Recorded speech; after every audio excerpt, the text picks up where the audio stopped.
Here's Congressman Stephen Horsford on Capitol Hill just giving the business to the U.S. trade rep. Is this market manipulation? No. Why not? If it was a plan, if it was always the plan, how is this not market manipulation? It's not market manipulation, sir. Well, then what is it? Because it sure is not a strategy. We're trying to reset the global trade system. It's offshored all of our factories. And what has that done? How have you achieved any of that?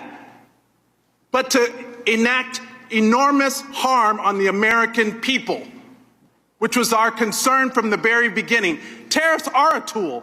It can be used in the appropriate way to protect U.S. jobs and small businesses. But that's not what this does. So if it's not market manipulation, what is it? Who's benefiting? What billionaire just got richer? And all the while, there are not even any Republicans left in this hearing. They all left because they don't even want to defend this. But meanwhile, the Speaker is rushing to the floor to pass a budget reconciliation to screw America by passing the biggest tax cut in history on the backs of the American people. WTF? Who's in charge? Because it sure doesn't look like it's the trade representative. You just got the rug pulled out from under you. You know, Morgan, I've had a lot of people hit me today saying that what he said, market manipulation, you've got rich folks who swoop in, been able to buy stocks at cheap prices, and this is hurting every worker, things along those lines. You've got companies announcing that they're not moving forward with projects.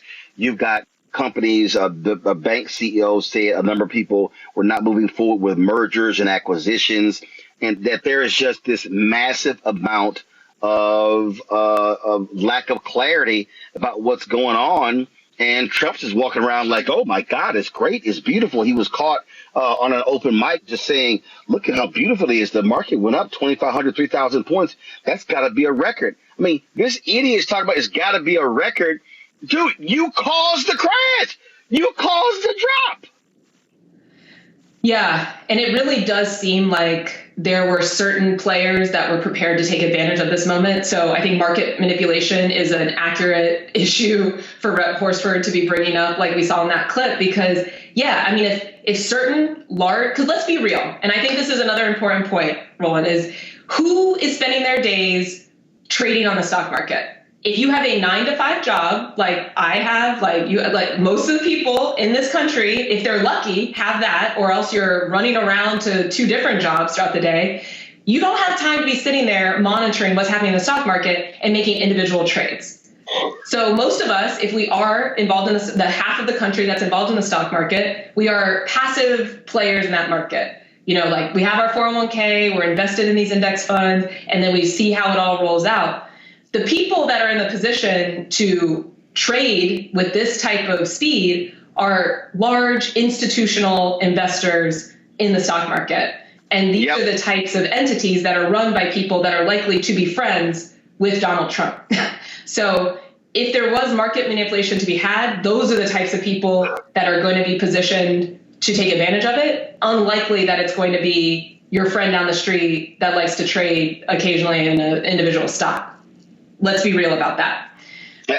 Yeah, absolutely. Yeah, people who are day traders, folks who are doing that, I mean, you're absolutely right. You know, these things are happening before our very eyes.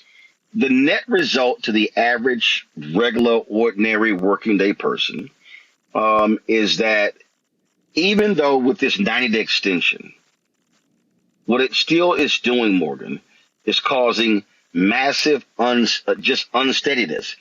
And so even though you wait 90 days, it's still so, we don't know what's going to happen. And so that's the problem. What business likes is certainty. What the average worker likes is certainty. You want to be certain you have a job. You're getting a paycheck. You want to be certain that prices are going to be stable.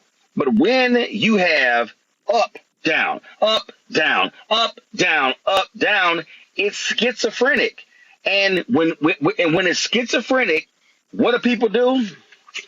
They sit back and say, I ain't spending nothing. I'm not doing nothing. I'm not hiring people. I'm not making acquisitions. I'm not building a new building. I'm not building a new plant. I'm not acquiring a new company. I need to sit back and wait to see what the hell is going on. Exactly right. And then that's the real risk here. And, another thing I would point out is it didn't have to be like this.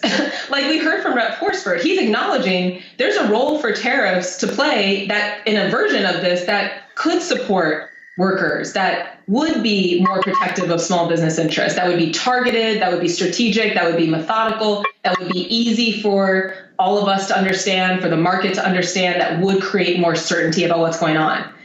This administration has decided to do the opposite. They are risking an economic recession, and the level of chaos is only going, and I will say this, I said it before, and I'm going to say it again, it will only serve to benefit the richest of the rich and the largest companies. I mean, we actually saw now that Albertsons, for example, has come out and said, oh, we won't be paying any higher prices. So that's a large grocery chain.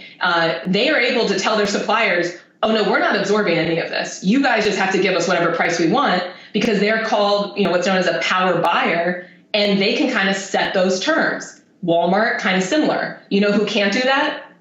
The independent grocer in your neighborhood that is just trying to get by with, as we talked about, very, very thin profit margins and has no ability to flex beyond what they're currently paying for the goods that they're trying to sell in their store. They will not be able to stay in business. That is a big, big risk of this kind of uncertainty that's going to hit independent businesses and us as consumers more than anybody. Indeed, indeed. Morgan Harper, American Economic Liberties Project. Michelle, appreciate it. Thank you so very much. Good to see you. Thanks for having me. Hello, I'm Isaac Hayes III, founder and CEO of Fanbase. Listen to what I'm about to tell you. The window to invest in Fanbase is closing. We've raised over $10.6 million of our $17 million goal. That means there's room for less than 6,370 people to invest in Fanbase for the average amount. The minimum to invest in Fanbase right now is $399. That makes you an owner in Fanbase today. Go to startengine.com/fanbase to invest. Why? Because current social apps have taken advantage of users for far too long, with content suppression, shadow banning, harmful racist content, and no real tools for monetization and equity. Fanbase has over 1.4 million users and counting, allowing anyone to reach all their following and monetize their content from day one. Social media is the new TV, and whoever owns the apps that distribute that content have the opportunity to own potential billion-dollar companies. While big platforms with uncertain futures are failing to serve their users, Fanbase is stepping up to fill the gap. Don't wait until it's too late. Invest now, invest for yourself and your future. Go to startengine.com/fanbase and own the next generation of social media.